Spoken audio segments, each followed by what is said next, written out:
Қайырлы күн, бақша сүйер қауым, гүл сүйер қауым.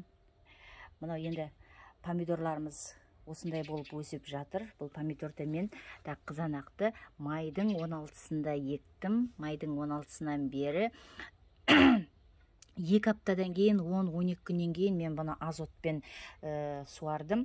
Азотқа куриный пометпен суардым. Куриный пометта азот көп, және оның пайдасының көп екенін де білесіздер.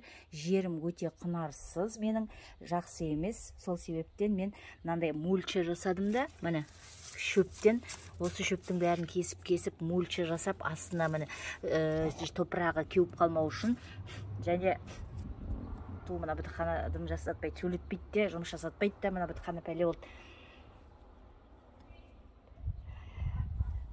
Мульча жасап, осы помидорларым міне күні бүгін, өзі июньнің 22-сі бүгін помидорларым осындай болып көтеріліп қалды, жақсы көтеріліп қалды, көрініп тұр өзі.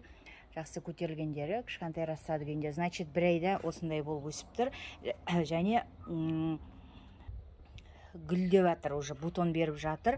Енді біз бұны борный кислотамен обработка жасаймыз. Борный кислота өнімді жақсы беру үшін, өнім дәмді болу үшін, және өнімі түсіп қалмау үшін, сол үшін шашамыз. Бұл борный кислотаны көп шашуға да болмайды.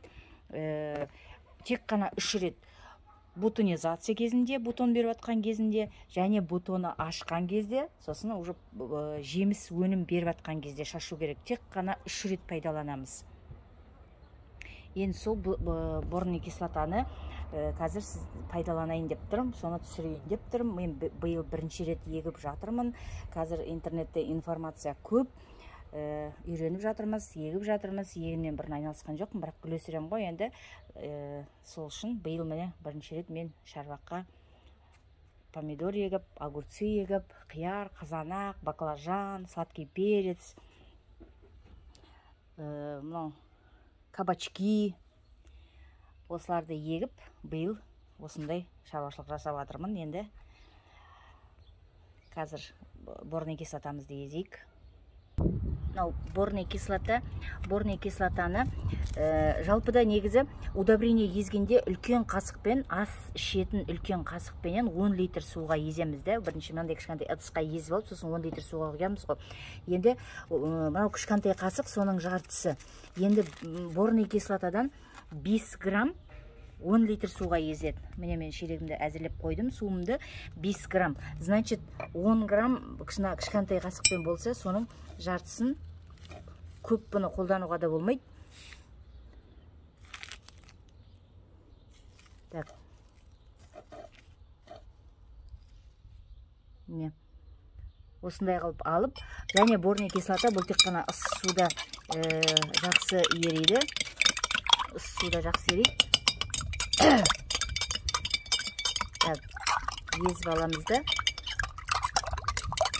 Осы борный кислотамызды 10 литр суға құямыз.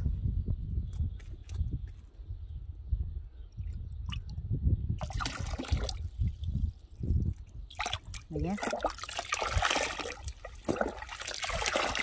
10 литр суға құйып, араластырып,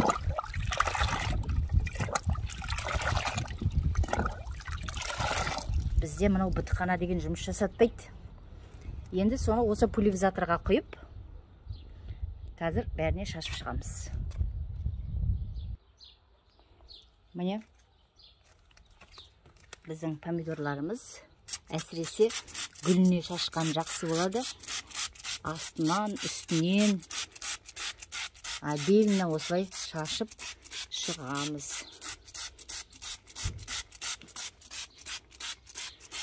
Міне гүліне, бәріне шашқан дұрыс болады.